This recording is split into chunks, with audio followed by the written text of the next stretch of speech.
Hey, what are you doing out here? Someone's gonna see you. Where did you get that? No. Get back now. Do you hear me? Let go. That does not make sense. Why would they take it to the roof? Oh, Guys, what are you doing up here? Hey, get away from her. No, wait. Okay, I'm calling the police. He's not dangerous. Look at him. He's a Yeti. Cool. What? No, Yetis don't exist. The new DreamWorks animated film Abominable follows teenager Yi as she embarks on an epic quest to try and reunite a magical young Yeti with his family. We tried to get the Yeti here, hard to track down, but we did get the actress who's the voice of Yi, Chloe Bennet. Chloe, thank you so much for being here. Thanks for having me. So good to see you. I gotta tell you, my family saw this and we absolutely loved it. I was saying this to you before, but you've had a lot of good, you knew like the scenes that I was gonna say to you that really Yes. hit home. Yes. You must be getting a lot of the similar feedback. Yeah, you know what? It's obviously like a big fun adventure, and it's obviously an animated film primarily for children, but it hits you in the feels. It does. Yes, and you don't realize it until it's happening. So the most important question, are Yetis real? Just be Yes. honest with us, okay? Yes, they are. So you do believe in Yetis? I believe in Yeti. Just wanted to clear that up. It's a Yes. really fun film. What do you love most about being a part of this? I mean, there's so many, the entire process of getting to be a part of a film that not only for me, like as I'm half Chinese, I have 7 brothers. I grew up so like all the princesses that I saw on screen never made sense to me because I just didn't relate. And especially being half Chinese, I didn't see representation in that form. So my identity growing up was always, I had to look like this or be like this to get what I want or to fit in or to be what people think is beautiful. And so when I came across this film and met with DreamWorks and they told me about Yi, about how she's like a little hustler. She's like stubborn and curious and creative and wants more for herself and wants emotional growth that doesn't have to do with the Prince Charming. And that message in and of itself is incredibly just personal to me. And then on top of that, it happens to be made by Jill Colton and produced, written, and directed by women. And as you know, someone who's been in the industry now for like 15 years, it's really awesome to work on a project that is authentically pushing things forward with people who are just also really talented, who happen to be badass women. Yeah, and Yeah. when you're working on this project, because it's animated, you're not actually acting with the other actors. Not at all, yeah. Yeah, so what is that experience like for Yeah, you? it's crazy, actually. People are always like, you could just show up in your pajamas. And I'm like, I would never show up in my pajamas at DreamWorks. That's just like a really fancy building. Like, that's like a crazy statement. But it's actually so much harder than I was so ignorant to the process of like really getting into a film like this, because when you go for live action, you're going into hair and makeup. You know, I played a superhero for 7 years and I do not feel like a superhero ever. I'm like so clumsy and awkward and definitely had to work hard to like even make myself presentable in that way on camera. But you go through hair and makeup, you go through training, when I put that superhero costume on, your posture changes and something shifts. It's kind of like a lead up, right? Like Yeah. you become that character. You're looking an actor in the eye. You have a set. There's a lot to help you organically when you have that, but when you walk into an animation booth, you have absolutely nothing. So you have no reference as to like how close someone is, how far someone is, if you're asking them behind there, if you're like, there's so many innate instincts you have when you're on a set. So you really got to have that theater of the mind. Oh, yeah. Wait, are you getting fed the other lines? Yes, by Jill, the director, but not, and they're not, you don't know like if the character's leaning over like this and then it's like, whoa, like you don't know anything, or like how close or how far, or. I just heard at you one, right there, by the way. yeah. It was her. I'll tell you, that line's in the movie. I did do it. Sarah Paulson Yes. also has a voice here in this, and you didn't meet her until Toronto, right? No, Toronto until International we were Film literally Festival. on the carpet. I think you Instagrammed about that. So you kind of hit it off? What was the deal? I was so awkward because I saw her and I like was very excited to know that she's going to be at the premiere, and then I saw her, but she was like doing press, and I was like, oh my gosh, there she is, and then they brought her over, and I was like in my middle of my pose, like trying to do it, and then I see her coming over, I'm like, oh my God, hi, and I was just like my dress, basically.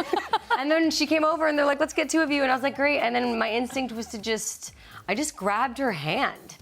And held it, uncomfortable, Like too long? Like too long, and there's actually a picture of us where it looks like we're at, it's like a weird prom photo, and she's being really sweet. She's like, oh, this is weird. She's got like the dead hand, and you're like this, and I posted it somewhere. This was I think beforehand. Yeah. It's somewhere. I mean, to be fair, I think a lot of people would freak out meeting Sarah Paulson. Do you have a favorite project of hers? I was a huge American Horror Story fan. I mean, still am, but she.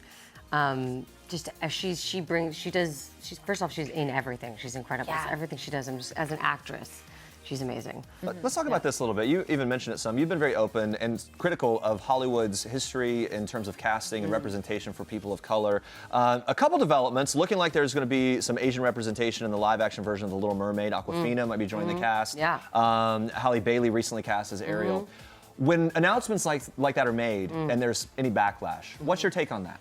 I just think it's weird. Honestly, I feel personally like I don't know why you don't know what her audition was like. You don't know, she could completely embody that character, and that's what's important. And so what I love about, that casting was amazing, and obviously pushing the needle forward in that way. What I love is that I love when someone goes in and is the character, and it doesn't matter what they look like. I don't want to be cast in roles because I'm Asian. I want to be cast in roles because I'm a hard worker, I'm a good actress, and because I'm the right person for the role. And if it happens to be that I'm Asian and that could bring another layer of authenticity or of culture or flavor to the part, that's what's really important to me. With S.H.I.E.L.D., that's actually what happened. For the test of S.H.I.E.L.D., all the girls were diverse and looked completely different. It was really about who embodied the character.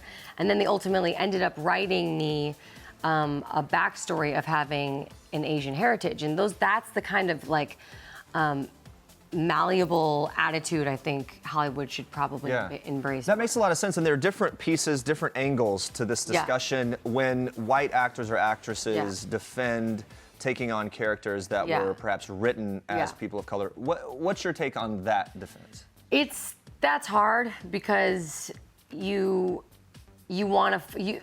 Look, the reality is there's way more white actors. The white actors have had more time to be in more projects. They've had more experience. They have because they've been given that from the history of this country and from racism. And so you want the person who's best for the job, but you do need to give opportunity. There has to be room for people to learn. And so. I mean, I think it's like a case-by-case situation. I don't want to speak on there's a lot of different situations where some are incredibly unfair. Some I see where they need the project to be funded, and for some reason people think that they can't sell a movie unless everybody is white.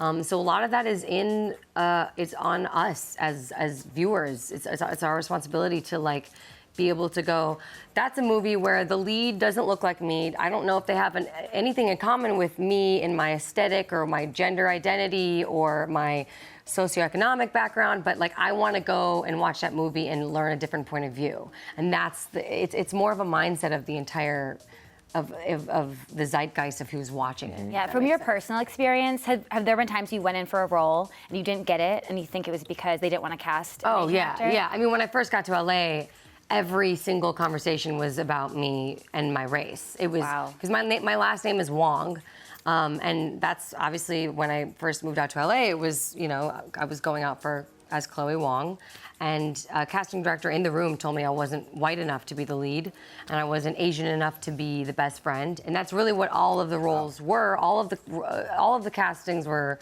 the lead was white, and then the Asian character was some sort of comedic relief or dorky character or whatever. And I remember thinking oh, she's right. I'm not going to be able to, I'm not going to be able to do this. I'm not going to be able to do this acting thing because I'm not. And then a week later, it hit me of how just that is and how much that infuriated me and how wrong that was and that I even believed it for a second. And so... When did the name change happen? The name change happened after a lot of discussion because I am Chinese. I'm 50% Chinese, but I'm also a lot of other different things. I'm a sister. I'm a friend. I'm very dynamic in other ways that have a lot to do with my heritage, and some don't at all. And I want to be seen for who I am as a person, and not just as one thing, even if that one thing is really important. And because I was just continuously reduced, I was like, I just want to be ambiguous for a second, so my personality can shine rather than someone's perception of me will take over what they think of who I am. And so that's where the name change happened. And in Chinese culture, your father's last name is a big sign of respect, and my dad's first name is Bennett. And Okay. so I took his first name, and my first audition after that I booked. Really? Yes. Interesting. And the funny thing is everyone's like, well, now that you've done it, you change your name back. And I'm like, I've never even changed my name. I'm still legally Chloe Wong. I've never changed my name. The only thing that's changed is people's perception of me. Yeah. Because I'm the same person. I'm just as much Asian. I'm just as much not Asian as you think I look, or as I do look, or whatever it is. Yeah. I'm the same. Well, thank you for sharing your journey with us. Thank It's really you. interesting to hear your Thank story. you. Congrats on everything. Thanks so much. Thanks for joining us. You guys make sure to go and see Abominable when it hits theaters on Friday, September 27th. Woo.